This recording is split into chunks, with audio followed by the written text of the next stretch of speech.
Welcome to Imperialism and the Fringe, Episode 1. Insert cool intro music here. Imagine a cool guitar riff. Today I'm going to have a discussion with myself about the Guatemalan coup d'etat of 1954. By the end of the episode, I hope I can demonstrate that the United States involvement not only destabilized a country that was hoping for democracy, but it enabled decades of right-wing, U.S.-backed tyranny. What a blast. This is a pretty serious topic, so I'm going to do my best to stay historically accurate. I encourage anyone with any sort of feedback or contrary beliefs and opinions to please comment and subscribe. I would love to have a conversation with you as well, even on the show. Shout out you for listening to the show and supporting me. This is something completely new to me, and I'm intrigued by the platform/art form, if you will. If you like today's episode, please follow it on Spotify, give it a good rating. Again, stay tuned for the next one about competitive frog jumping and the yearly festival in Calaveras County, California. Imperialism in the Fringe is brought to you by Tyler, an unemployed student who got his graduate degree and then had to get a hip surgery. So if you're from a mushroom company or some sort of cool exotic garden center, you should sponsor the show. That's today's suggestion. So my lines are open. Give me a ring. So I'll start the episode by trying to give some context to the whole situation and predisposition that the United States had towards Latin American countries. They didn't like the idea of the Guatemalan Revolution, especially after the Cold War. In my opinion, the Cold War led to a very anti-communist set of ideals that they continued to spread in pretty insidious ways throughout the world and throughout history. And that's essentially what a lot of this show is going to be about. The Cold War was a pretty quintessential part of what I think now is the quote-unquote American ideology and how they frame their capitalist values and encourage their free markets. However, I think that Vladimir Putin and people in Russia have also been quite friendly to the United States at times, and that gets sort of outshined by the need to dispel communism as a practice. Most of the time, a lot of these Latin American countries have been liberal. In the United States CIA eyes in the 1950s, liberal equals communism. There's a direct document and source that I'll talk about where the CIA and people in the FBI were admitting that they were most likely going to move towards democracy, and that they were basically admitting that Jacobo Arbenz was not communist, and although tolerated it, would not have perpetuated it in terms of his own policies and setting up infrastructure as a leader. In the United States government's own words, they went in and destabilized a country that was not on the verge of communism or any sort of a threat to the United States whatsoever.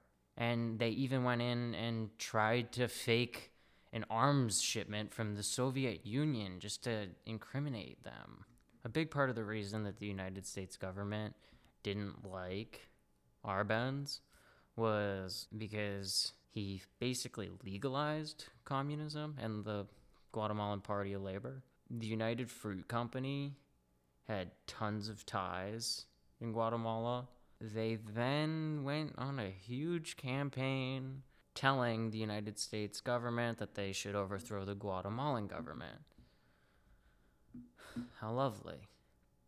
So, in 1952, U.S. President Truman authorized Operation PB Fortune. This was the one right before PBSuccess, which is what this episode is about, in the hopes of destabilizing a country kind of just wanted a chance. A name that I have a feeling will come up several times throughout the show and future episodes is Mr. Allen Dulles. He had links to the United Fruit Company and had repeated involvements in these sorts of conflicts that I'll be talking about in the future. He was sort of the go-to for invading a country or sort of using debt slavery to cripple a different nation, all in the hopes of crushing this fake communism threat and ensuring that America can keep its control in those areas for as long as they see fit. Before I get into more details, I'm going to talk about the Monroe Doctrine. I feel like this was pretty important for more context because it asserted the United States' involvement in the whole Latin American region, even though it didn't belong to them. This just shows that they don't really care about borders, and they're more interested in the idea of business and ensuring their capitalist sort of system continues. They didn't want Europe continuing their influence there, so they warned them about it, and even though they didn't have much power to enforce it, a lot of Europe withdrew. The United States' interventions in Nicaragua were something that also gives context to the scenario because they would eventually train some of the soldiers in this revolution there. During the time, Guatemala was among a series of countries in the Central American region known as a Banana Republic. Now, going off of the Banana Republic, the United Fruit Company and its fun activities around the world, formed in 1899 by the merger of two larger U.S. corporations, owned land all across Central America, and controlled a lot of the infrastructure throughout Guatemala. By 1900, there was a straight-up monopoly on the bananas in Guatemala.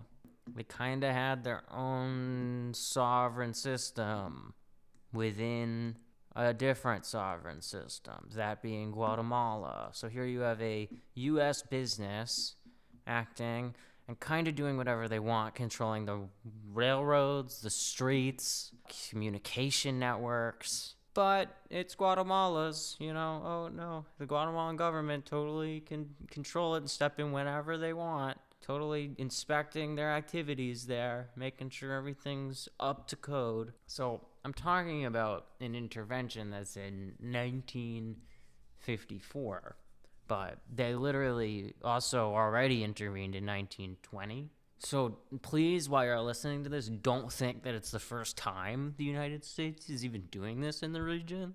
This is kind of just like another chip off the old block.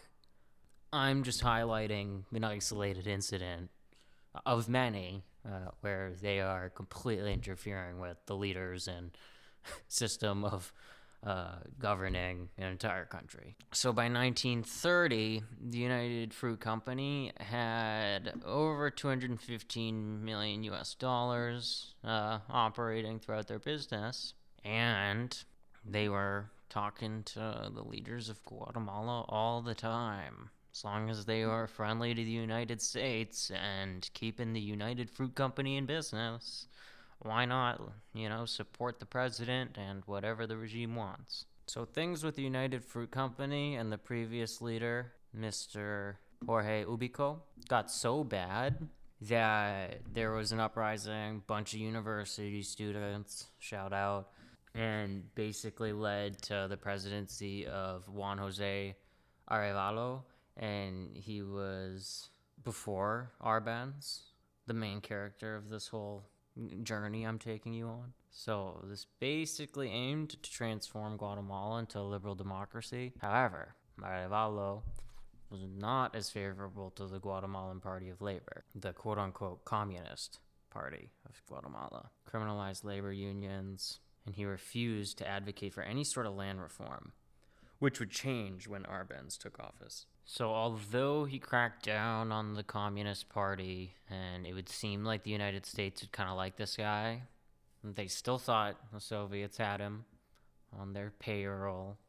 And even though they did get stronger and he released a bunch of their important leaders, they were also pretty upset that he was a fan of the Caribbean Legion, which had a bunch of exiles and revolutionaries that aimed to overthrow U.S.-backed dictatorships across Central America.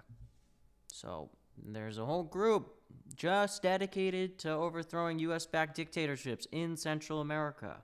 Let me just repeat that one. There is an entire group. The clergy of the Catholic Church were against Arévalo's presidency. So shout out the church. I feel like they'll probably show up at some point again in the future.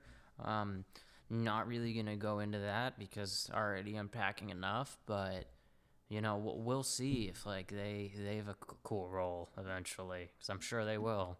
Well, why is the church like taking a political stance also? I mean, we can do whatever we want, I guess, culturally, and I'm not trying to, I guess, impose my thoughts in that region. However, I mean, I was a Catholic grew up a Catholic, and I mean, it's like if they told me who to vote for, I would have been probably like, huh, that's odd. It's a little odd, don't you think? So after the elections of 1950, it was the first, transfer of power between democratically elected leaders. That's good. It's progress, you could say. Arbenz had ties to the Communist Party. He legalized it, like I mentioned before. And there were people in his cabinet that even worked for him that were in the party. And the United States did not take very kindly to that, as you could see. Time and time again, however, when he was in office, Arbenz continued to be more of a capitalist, a moderate capitalist, and didn't even make any attempts towards making Guatemala a communist state. One of the big differences and, I guess, talking points about Arbenz is the difference in his land reforms. He talked with a bunch of economists across Latin America, was trying to see a better system that could work. He wanted to transfer anything that was uncultivated from bigger landowners to some of the poor laborers, who could then actually have a chance, start farms of their own, and maybe even an authentic Guatemalan fruit company. Whatever happened to that? So I think you know, at this point, who didn't like the idea of these land reforms. And the official title of this was Decree 900.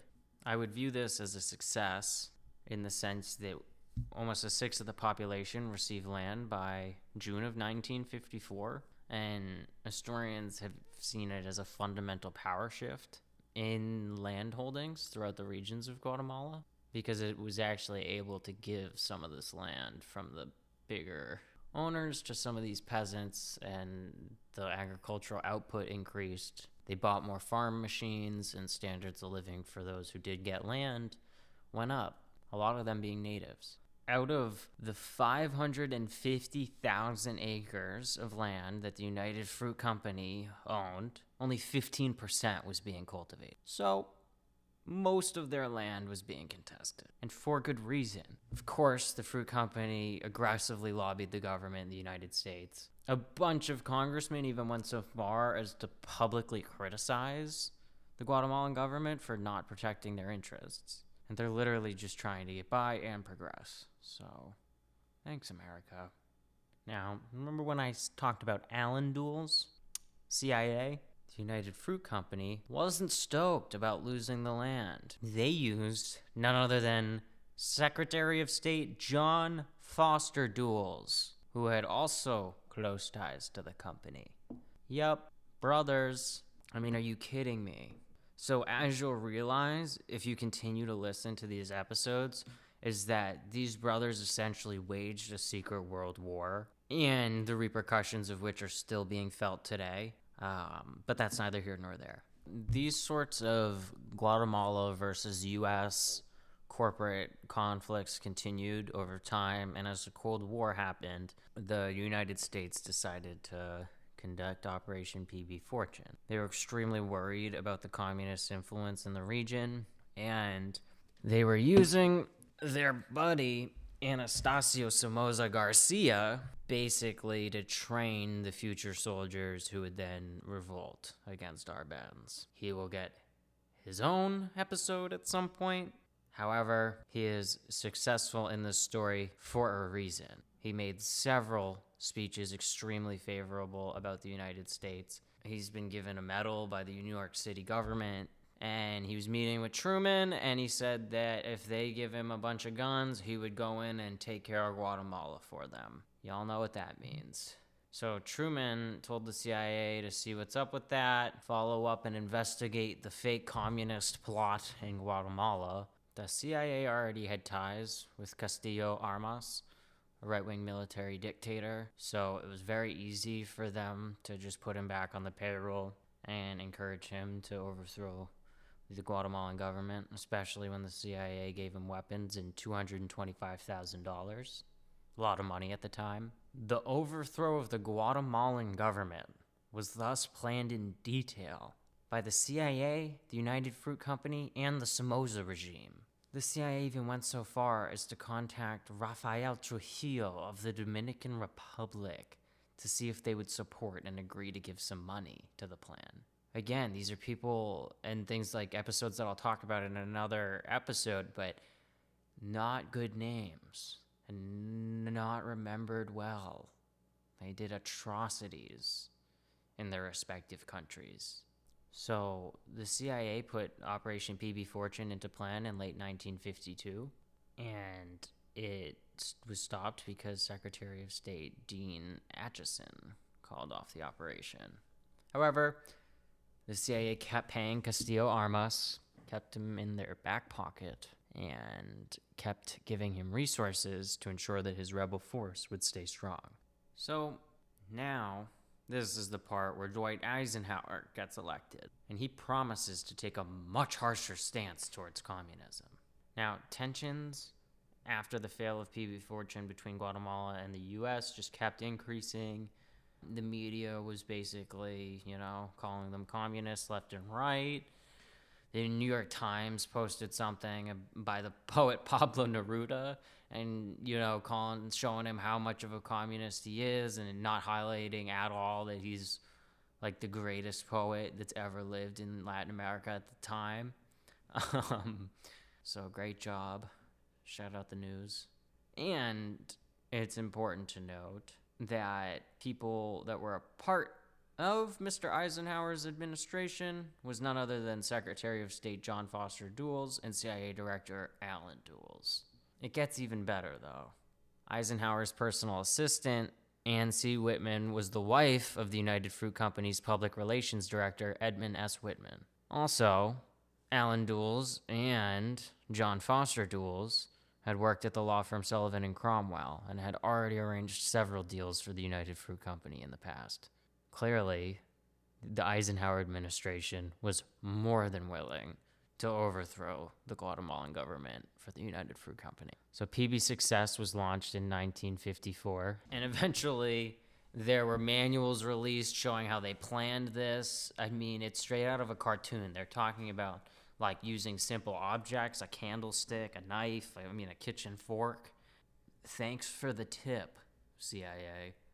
In these plans, though, it literally had lists of names and who'd be killed if these plans were carried out. And a lot of them were carried out, and then they redacted like all of the info on these documents, maybe besides one name. The deputy director of plans, Frank Wisner, spearheaded this operation. While these operations and things were underway, I just want to note the United States, of course, was going on a huge campaign of, forging documents, having conferences, spreading this sort of sense of McCarthyism and this, in general, Red Scare in order to justify their actions. And this has been done time and time again. It's not isolated just to this scenario. The United States stopped selling guns to Guatemala in 1951. And they basically say they gotta get rid of Arbenz. And the guns will keep flowing. Arbenz becomes extremely desperate, not able to defend his country, that he's making an attempt at Moderate capitalism. He goes and buys the guns secretly from Czechoslovakia.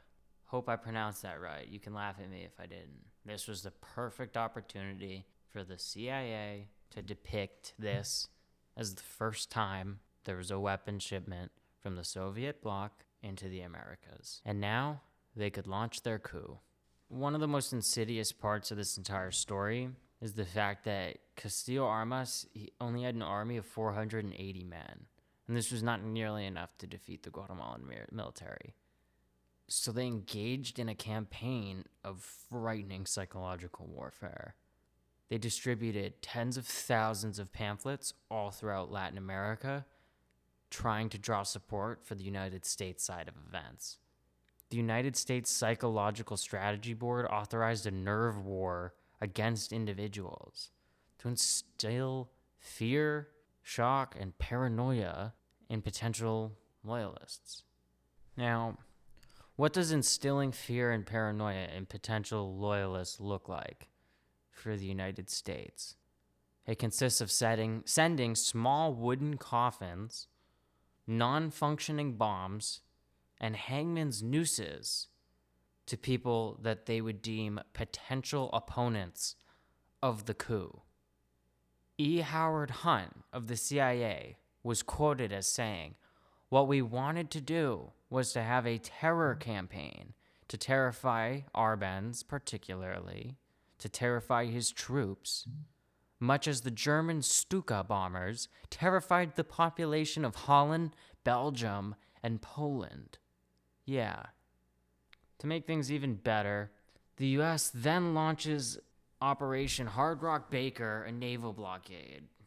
And they had Castillo's planes flying over the Capitol building, dropping pamphlets, telling people to fight against the communist threat. Now, one of their best weapons throughout this whole anti-communist fight was their radio station, The Voice of Liberation. It was telling everybody to fight back against the government and to fight the liberating forces of Castillo Armas. They claimed to be deep within the Guatemalan jungle. And in reality, the broadcasts were made in Miami by Guatemalan exiles, who then flew to Central America and broadcasted them through a mobile transmitter. So now the army and the entire civilian population is faced with a separate narrative. And a lot of these people thought that they should support the quote-unquote liberating forces because they're going to free them from the oppression that they soon faced.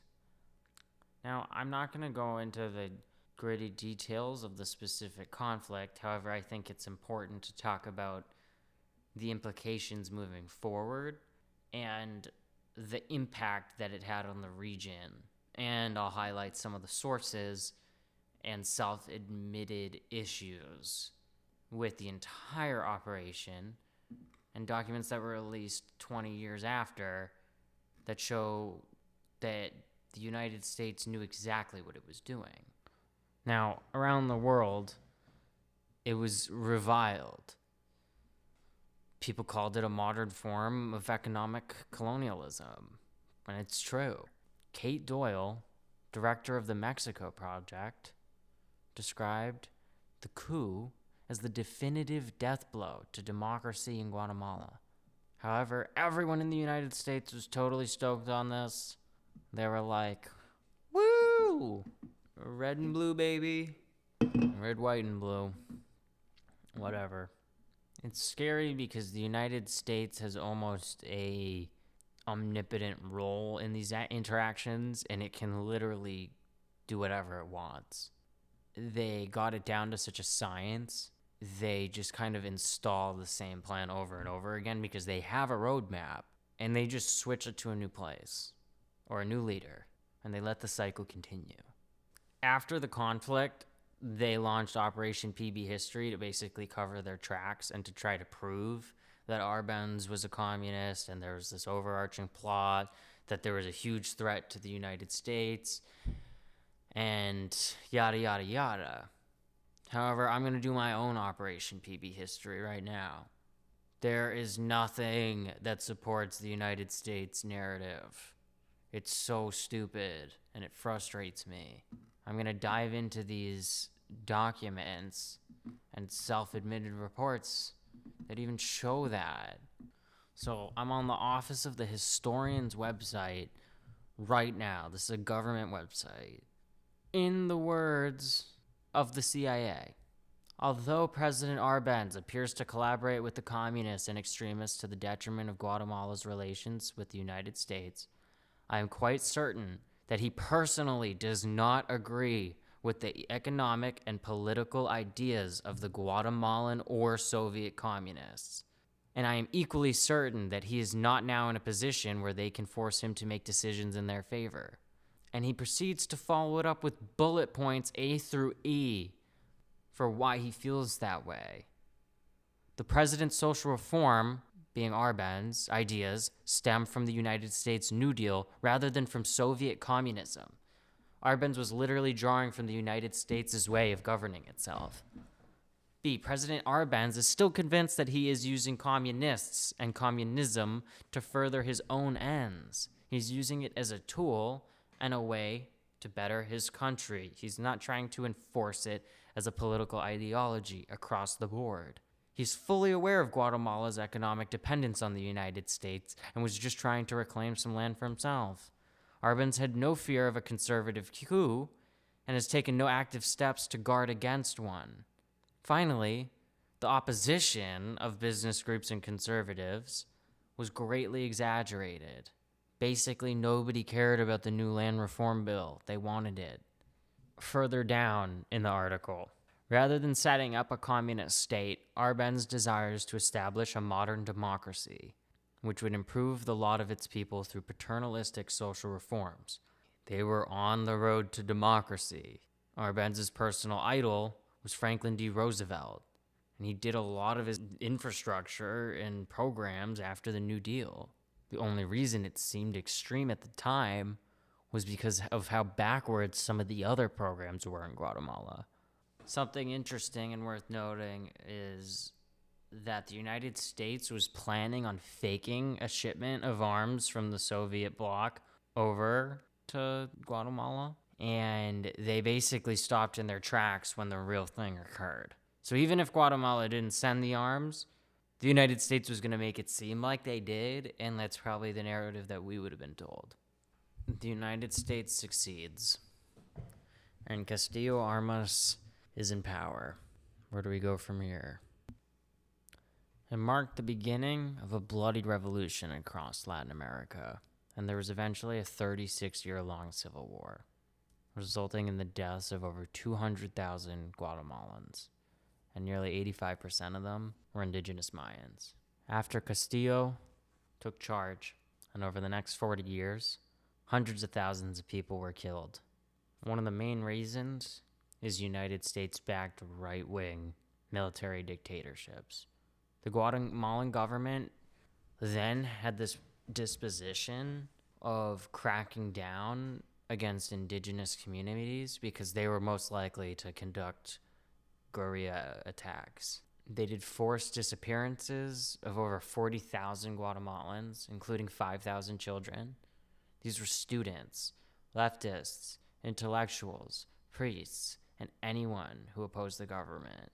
They were never seen again. They were tortured, disposed of, executed, often in mass graves. Many Guatemalans today still don't know what happened to their family members or where their remains are. My heart goes out to them. I highlighted just a small fraction of the United States' involvement in this region, and I'll continue to explore new scenarios and circumstances, and I encourage you to also look into the story and read about it yourself. In the description of the episode, I'm going to leave some of the sources from today, including a link to some of these documents that have the suggestions from the CIA on how to assassinate people and important foreign leaders, so you can learn it from the best. Let that be your take-home homework. If you have any feedback about the way I did today's episode, please comment or let me know.